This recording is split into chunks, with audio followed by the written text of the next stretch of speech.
창세기 4장에 보면 가인이 그 아우 아벨을 죽인 이야기가 나오고 나서 이제 땅에서 유리하는 자가 된 그 가인의 후손들의 이야기가 이어져 쭉 나오고 있습니다.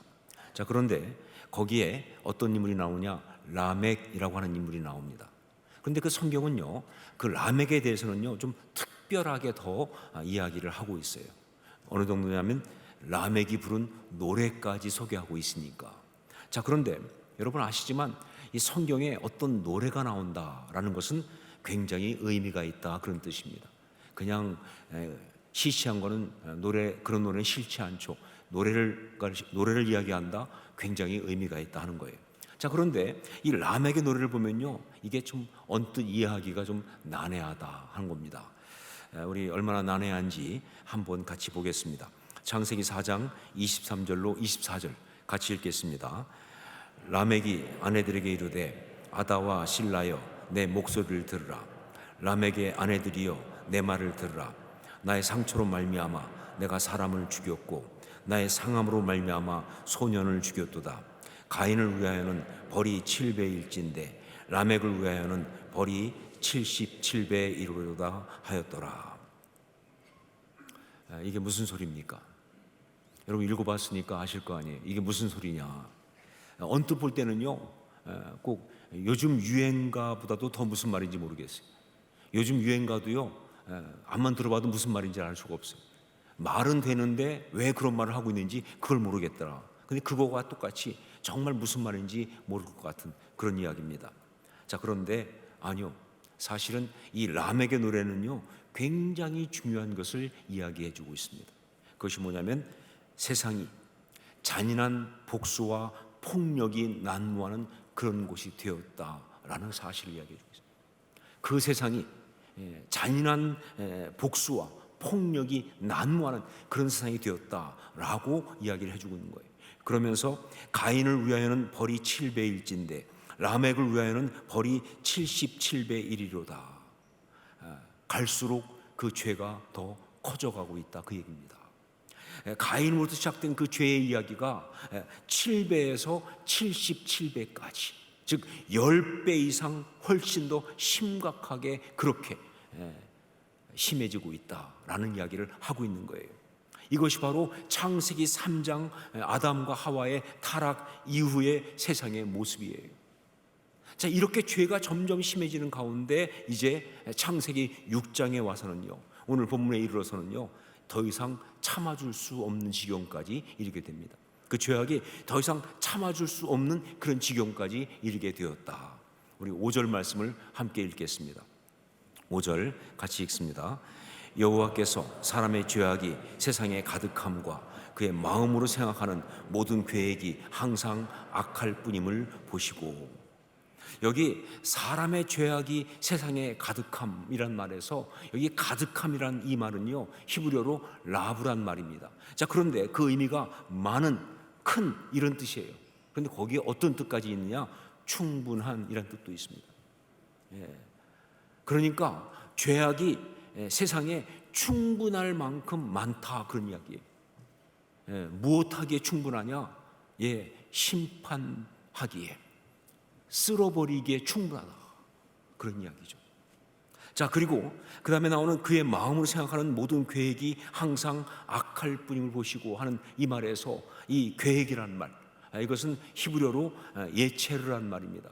그런데 이 예체르란 말은요 형태, 의도 혹은 목적, 그런 거예요. 그러니까 어떤 폼, 그런 어떤 목적, 의도, 이런 걸 말하는 그런 그 형태, 그런 말인데 여기에서는요, 이 말씀에서는요 이걸 또 어떻게까지 번역하느냐? 체질, 이렇게 번역합니다. 체질. 무슨 얘기냐면요, 악이 체질이 되었다는 거예요. 어쩌다 한번 죄를 범하는 게 아니라 죄 짓는 게 체질이에요. 그러니까 더 어떻게 고쳤을 수가 없어요. 체질이 그렇게 바뀌어버렸으니까 그런 상태가 되었다 하는 거예요. 자, 그러다 보니까 여기서 성경은 아주 충격적인 표현을 하나 사용합니다. 그것이 바로 6절에 나오고 있어요. 6절 말씀을 함께 읽습니다. 땅 위에 사람 지으셨음을 한탄하사 마음에 근심하시고. 그 표현이 바로 뭐냐면 한탄하사라는 표현입니다. 한탄하사. 여러분, 이 말씀에서 한탄하사, 이것의 주어가 뭔지를 우리가 볼 필요가 있어요. 주어가 뭐예요? 하나님이 한탄하사예요. 여러분, 이거는 하나님께 붙일 수 있는 말이 아니죠. 한탄하사, 이 말은요 하나님께 붙일 수 있는 표현이 아니에요. 왜냐하면요, 이 한탄하사, 이 말은요 히브리어로는 나함이란 말인데, 이 나함이란 말은요 그 의미가 후회하다거든요. 아니, 전능자이신 하나님께서 어떻게 후회를 하시겠습니까? 더군다나 당신이 지으신 이 세상과 그 사람들에 대해서 하나님이 어떻게 후회를 하시냐 그 말이에요. 괜히 만들었다, 만들지 말 걸 그랬다, 잘못 만들었다. 이게 어떻게 하나님 앞에 가능한 얘기예요? 하나님이신데 어떻게 그런 말을 할 수 있냐 그 말이에요. 그런데 성경은 말하고 있어요. 하나님이 나함, 즉 한탄하셨다고. 당신의 창조에 대해서, 당신의 형상대로 지으신 인간에 대해서 하나님이 후회하고 계시다고. 자, 결국 뭐냐? 이것은요 성경이 표현할 수 있는 극대치입니다. 무엇의 극대치냐? 바로 하나님의 마음이 얼마나 아프신지 그걸 표현하는 극대치인 거예요. 하나님 마음이 얼마나 아프신지. 부모들 중에서 자녀를 키우다가 자녀가 너무 속상하게 하고 힘들게 하면요, 그렇게 말해서는 안 되는 줄 알지만, 그런 생각조차 해서는 안 될 줄 알지만 자기도 모르게 이렇게 생각할 때가 있습니다. 낳지 말 걸 그랬다, 없었으면 좋았을 뻔했다. 여러분, 이거는요 그 부모로서 느낄 수 있는 가장 고통스러운 순간입니다. 가장 가슴 아픈 순간이에요. 하나님도 마찬가지입니다. 이 나함이란 말이 하나님께 붙는 순간, 그건 정말 안타깝고 고통스러운 그런 순간인 거예요. 자, 도대체 인간의 상태가 어떠했기에 이렇게까지 되었는가? 인간의 어떤 죄악이 우리 하나님의 마음을 그렇게 아프게, 즉 나함이 되게 했느냐 말이에요. 우리가 이걸 좀 제대로 볼 필요가 있습니다. 왜냐하면요, 우리가 어떤 경우에도 하나님을 한탄하시게 해서는 안 되거든요. 우리가 어떤 경우에도 하나님이 우리를 보면서 한탄하시는 그런 일이 있으면 안 되기 때문에. 그리고 또 이걸 볼 필요가 있는 게 뭐냐? 그런데도 말이죠, 굉장히 많은 사람들이 하나님을 한탄하시게 하면서도 자기가 그렇게 하는 줄 모르니까, 자기 딴은 그냥 잘 살고 있다고 생각하는데 이게 하나님이 얼마나 한탄하시는지 그걸 모르니까, 그래서 이것을 우리가 제대로 알 필요가 있는 거예요. 자, 인간이 어떤 모습으로 살 때 우리 하나님이 그렇게 한탄하시는가? 우리가 살아가는 모습 가운데 어떤 모습이 우리 하나님을 그렇게 한탄하게 하는가? 오늘 말씀을 통해서 볼 때, 첫째로 육적인 욕망만을 추구하며 살아가는 그런 삶, 그런 삶을 살 때 하나님이 한탄하시는 거예요. 육적인 욕망만을 추구하며 살아가는 그런 삶을 살 때, 우리 2절 말씀을 함께 읽겠습니다. 2절 같이 읽습니다.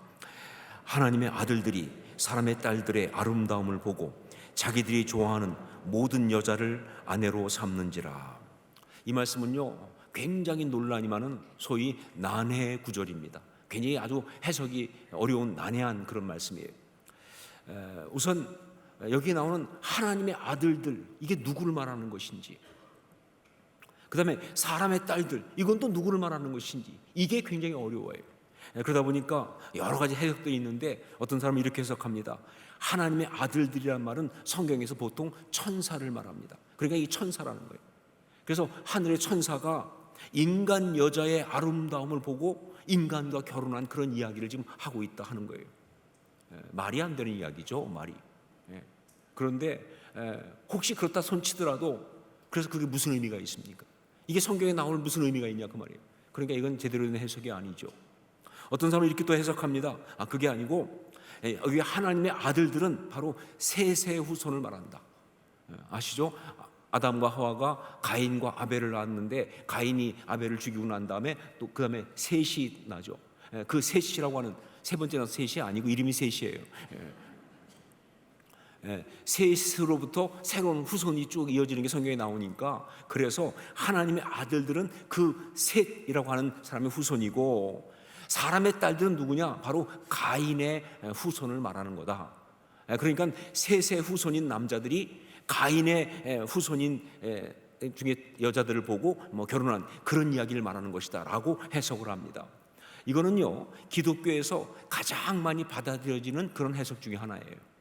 그러나 사실은 굉장히 좀 무리가 있죠. 바르지 않습니다. 왜냐하면요, 우선 1절, 오늘 말씀 1절에 나오는 사람이 온 지면에 번성할 때 그때 하는 그 사람은요, 가인의 후예만 말하는 것이 아니라 온 인류를 말하기 때문에 그 사람에서 나온 사람의 딸들이 가인의 후손이라고 말할 수가 없어요. 자, 그리고 더 문제가 뭐냐? 그렇다고 하더라도 아니, 그게 왜 문제가 됩니까? 아니, 셋의 아들들이 가인의 딸들하고 결혼한 것이 뭐가 문제가 돼요? 그게 왜 하나님을 한탄하는 문제가 됩니까? 그러니까 그렇게 보는 것은, 해석하는 건 의미가 없는 거죠. 자, 그런데 사실 여러분, 이 말씀은요 그렇게 난해하지 않습니다. 오히려 아주 분명한 이야기를 해주고 있는 그런 말씀이에요. 자, 보세요. 우선 하나님의 아들들은 누구를 말하는가 라고 할 때, 여러분, 이 하나님의 아들들은요 바로 힘 있는 자들, 뛰어난 자들을 이야기하는 겁니다. 성경이 말하는 하나님의 아들들은요, 힘 있는 자들, 뛰어난 자들을 말하는 거예요. 왜냐하면 보통 성경에서 하나님의라고 하는, 그러니까 하나님의 이름을 가지고 일종의 어떤 수식어를 만드는 하나님의라고 하는 표현이 나올 때, 그것은요 어떤 뜻이냐면 큰, 뛰어난, 엄청난, 영어로 표현하면 great라고 하는 그런 표현이에요. 그래서 여러분, 성경에 보면요, 하나님의 산, 이게 나오죠. 무슨 산이에요? 굉장히 큰 산입니다. 높은 산이에요. 하나님의 불, 어떤 불이에요? 뜨거운 불입니다. 강한 불입니다. 그렇기 때문에 여기 하나님의 아들들이라는 것은요, 이런 얘기입니다. 남자들 중에서 아주 힘이 있고 뛰어난 권력을 가진 그런 사람들. 이것을 성경에서 다른 말로 한 것이 또 나오는데, 그게 바로 뭐예요? 네피림이라고 하는 겁니다. 네피림. 우리 4절 말씀을 함께 읽겠습니다. 4절 같이 읽습니다. 당시의 땅에는 네피림이 있었고 그 후에도 하나님의 아들들이 사람의 딸들에게로 들어와 자식을 낳았으니 그들은 용사라 고대에 명성이 있는 사람들이었더라. 네피림 그 자체가 무슨 뜻인지는 몰라요. 하지만 성경이 다른 곳에 나오는데, 그게 민수기 13장 33절입니다. 거기 보니까 네피림은 바로 거인들을 말합니다. 거인들. 그러니까 네피림의 후에 아낙 자손의 아들들, 거인들을 말하는 거예요. 그러니까 네피림은 뭐냐? 굉장히 덩치가 큰, 힘이 센 그런 사람을 말하는데, 바로 뭐예요? 하나님의 아들들과 똑같은 말이에요. 그래서 여기 문맥에도 같이 가죠. 하나님의 아들들이에요. 자, 그리고 그 하나님의 아들들이 이제 이 사람의 딸들과 결혼해서 자식을 낳았는데, 그런데 그들은 용사라 그랬어요. 그리고 고대에 명성 있는 사람들이다. 이것도 역시 뭐예요? 하나님의 아들들의 또 다른 표현입니다. 그렇게 태어난 아이들도 다 힘이 있고 세고 그런 사람들이었다. 이것도 하나님의 아들들의 또 다른 표현인 거예요. 그러니까 하나님의 아들들, 이것은요 힘 있는 자들, 권력 있는 자들, 강한 자들, 그런 의미의 말이에요. 자, 그런데 그런 그들이 그 힘을 가지고, 말씀해 보니까 사람의 딸들의 아름다움을 보고 자기들이 좋아하는 모든 여자를 아내로 삼는지라. 즉 뭐예요? 그 힘을 가지고 성적인 욕망을 충족하는 것에 온통 사용했다, 그런 이야기죠. 그 힘을 가지고 그 힘 있는 자들이 성적인 욕망을 충족하는 것에 온통 사용했다 하는 거예요. 이게 문제라는 것이죠.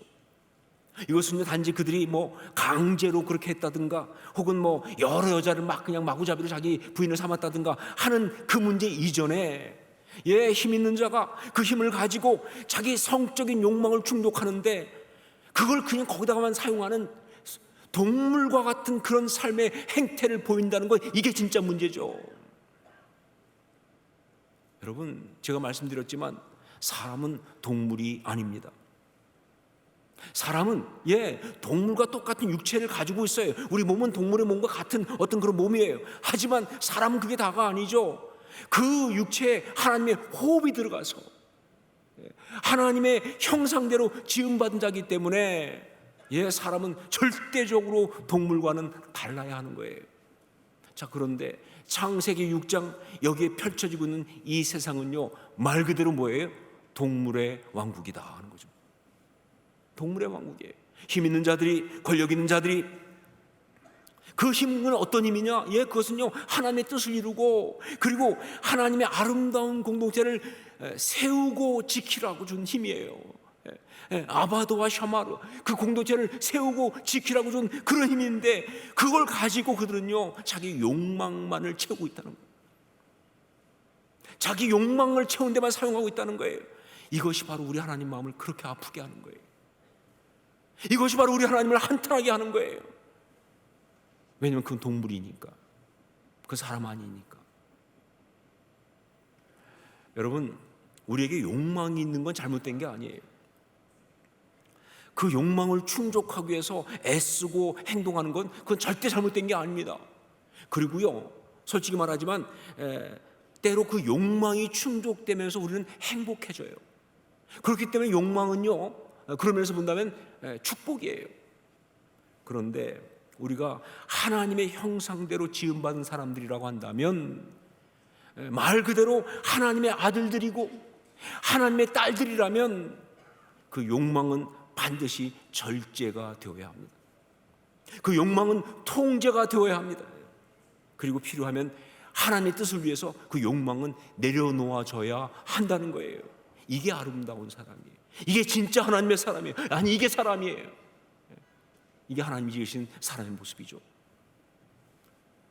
그런데 그 욕망만 추구하니까 하나님이 한탄하시는 거예요. 그런 사람을 하나님은 한탄하신다. 자, 두 번째, 이기적인 욕심만을 추구하며 살아가는 삶. 이기적인 욕심만을 추구하며 살아가는 삶. 이걸 보면서, 그런 삶을 보면서 하나님은 한탄하십니다. 우리 2절 말씀을 다시 한번 함께 읽겠습니다. 2절 같이 읽습니다.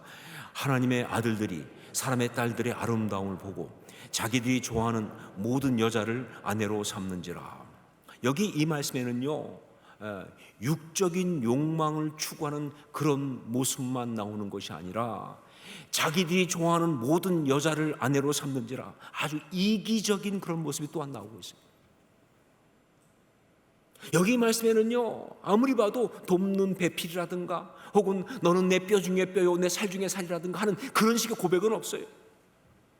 오직 자기 욕심을 채우기 위해서 자기 중심으로 행동하는 아주 이기적인 존재들만 나타날 뿐이다, 그런 얘기죠. 그러니까 여기 2절 말씀, 이 말씀과 또 그 뒤에 있는 4절 말씀, 거기 보면요, 직접적으로는 나오지 않지만 그러나 그 말씀을 읽는 순간 정말 떠올리지 않을 수 없는 단어가 바로 뭐냐? 폭력적이라는 단어입니다. 내용은 사랑의 내용이에요. 남자가 여자를 취하는 거니까. 그러나 사랑 아니에요. 폭력입니다. 하나님이 창조하신 그 질서대로 사랑함으로, 그래서 여인을 취하는 그런 사랑이 아니라 자기의 욕심을 채우기 위해서 자기가 원하는 대로 자기 방식대로, 그가 힘들어도 그를 고통스럽게 하면서도 그렇게 행동하는 이기적인 그런 것이기 때문에 이거 폭력이에요. 폭력은 뭐가 폭력입니까? 자기 일을 위해서 다른 사람을 고통스럽게 하는 게 폭력 아닙니까? 여러분, 이기심은 사실은 우리의 육적인 몸이 유지되기 위해서 준 아주 기본적인 본능입니다. 맞아요. 이기심, 그거는요, 우리 몸이 유지되기 위해서 꼭 필요한 아주 기본적인 본능이에요. 그러니까 우리 몸은요, 내가 배고프면요, 옆에 사람이 굶어 죽더라도 그의 입에 들어가는 거라도 뺏어다 먹어요. 왜? 내 몸이 먼저 살아야 되니까. 이 몸은요, 자기가 추우면요, 옆에 사람이 얼어 죽든 말든 간에 뭐예요? 그냥 뺏어 덮고 혹은 뺏어다가 껴있고, 그게 몸이에요. 이걸 잘 보여주는 것이 부부들이 집에서 같이 잘 때 그때 나타나는 현상 아닙니까? 잠자기 전에는 얼마나 점잖게 신사적으로 잠자요. 그러다가 잠들고 나서 추우면 어떻게 돼요? 옆에 사람 이불을 빼앗아서 그냥 돌돌 말잖아요. 얼어 죽든 말든 옆에서. 왜? 잠들었으니까. 의식이 없잖아요. 그러니까 몸밖에 없으니까 이 몸은 뭐예요? 내가 추우면 옆에가 얼어 죽든 말든 상관없어요. 그게 바로 이 몸이에요. 그게 바로 이기심이에요. 예, 이기심은 육적인 본능입니다. 그러니까 하나님의 사람은 이기적, 자기 중심적이어서는 절대로 안 되는 거예요. 그러니까 하나님의 사람은 이기적, 자기 중심적이어서는 절대로 안 된다. 전 심하게 말해서 이렇게까지 말합니다. 얼마나 이기적이지 않는가 하는 것이 신앙의 척도다라고. 신앙의 척도, 얼마나 믿음이 좋으냐, 얼마나 이기적이지 않은가, 그게 신앙의 척도예요. 왜냐하면 그게 십자가 신앙이거든요. 십자가 신앙은 뭐예요? 다른 사람을 위해서 자기 생명까지 주는 거 아닙니까? 그게 십자가 신앙이니까, 예, 이기적인 사람은 절대 신앙이 아니에요. 신앙의 척도는요, 얼마나 이기적이지 않은가, 그게 신앙의 척도예요. 그리고 또한 자기 중심적으로 보는 것이 아니라 얼마나 크게 보는가 하는 것이 영성이에요. 뭐 영성 있는 것좀 해도요, 아니요, 그냥 내 감정, 내 생각, 내 중심에서, 내 입장에서 보는 것이 아니라 얼마나 크게 보는, 우리 전체를 바라보면서, 하나님의 뜻을 바라보면서, 이 온 세상을 바라보면서 얼마나 크게 보는가가 바로 영성이에요. 그런데 하나님의 사람임에도 여전히 자기 자신밖에 모르고 자기 중심적이고 이기적인 어떤 그런 사고에 잡혀서 그냥 그렇게 살아가는 그 인생을 볼 때 우리 하나님은요, 한탄하시는 거예요. 우리 하나님은 그런 모습 보면서 한탄하십니다. 창세기 6장은 정말 가슴 아픈 이야기입니다. 왜? 하나님의 한탄하심의 이야기니까. 인간을 만드시고 그를 위해서 세상을 다 창조하셨지만 그 창조를 후회하시는 너무나 안타까운 이야기예요. 그러면서 당신이 창조한 세상을 이렇게 말씀하십니다. 내가 다 쓸어버리겠다. 쓸어버릴 수밖에 없다고 말씀하시는 그런 이야기니까 너무 안타까운 이야기예요. 우리 3절 말씀을 함께 읽겠습니다. 3절 같이 읽습니다. 여호와께서 이르시되 나의 영이 영원히 사람과 함께하지 아니하리니 이는 그들이 육신이 됨이라. 그러나 그들의 날은 120년이 되리라 하시니라.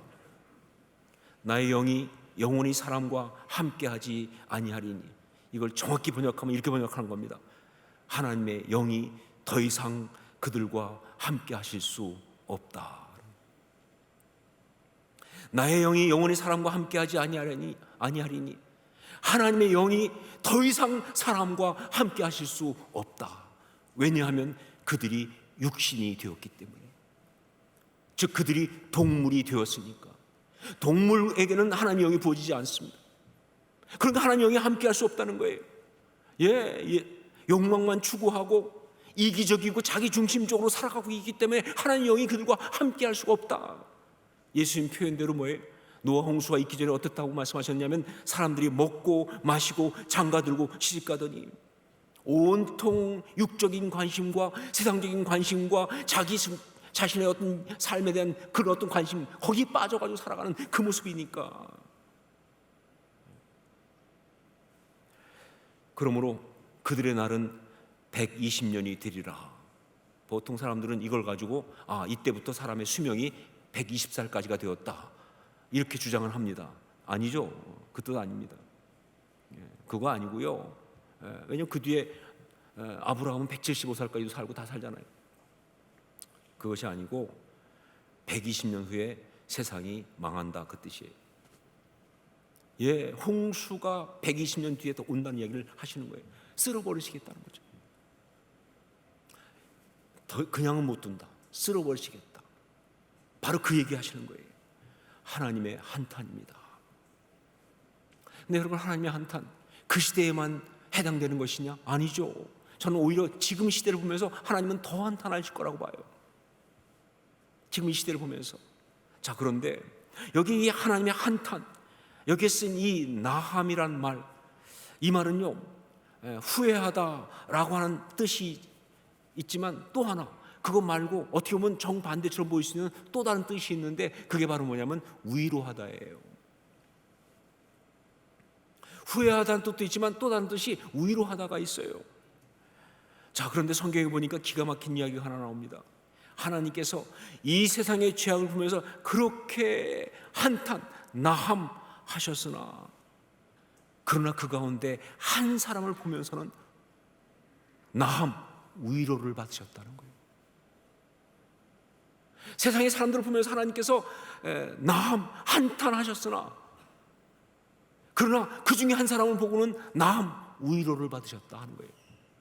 우리 8절 말씀을 함께 읽겠습니다. 8절 같이 읽습니다.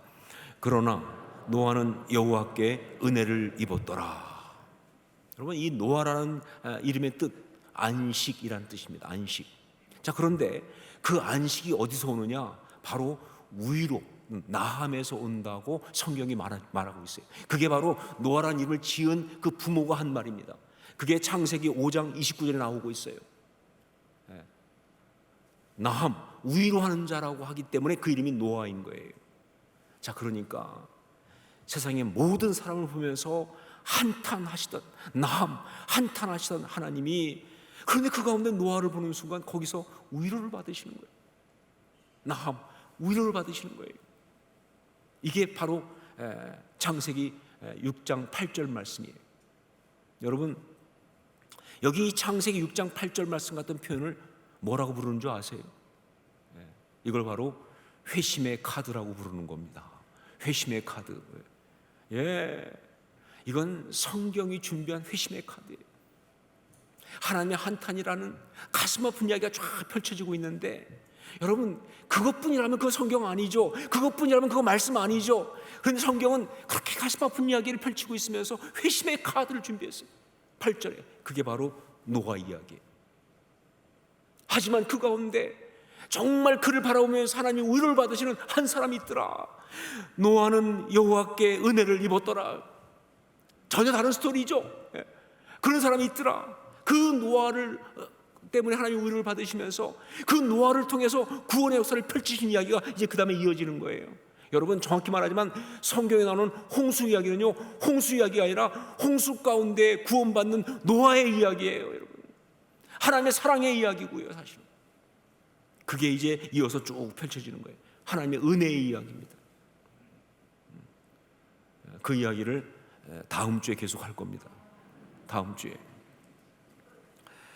말씀을 마치면서 성령께서 주시는 감동으로 여러분에게 묻습니다. 사실 이거는 성령께서 제 마음속에 너무 강하게 꼭 물어야 한다고 말씀하셔서 제가 묻는 거예요. 여러분은 하나님의 나함 가운데 어떤 것에 해당하십니까? 이걸 물어보고 하셨어요. 여러분은 하나님의 나함 가운데 어떤 것에 해당하십니까? 여러분을 보면서 하나님은, 여러분의 그 삶을 보면서 하나님은 한탄하십니까? 아니면 이 세상 가운데 정말 한탄하시는 중에 그래도 여러분을 보면서 위로를 받으십니까?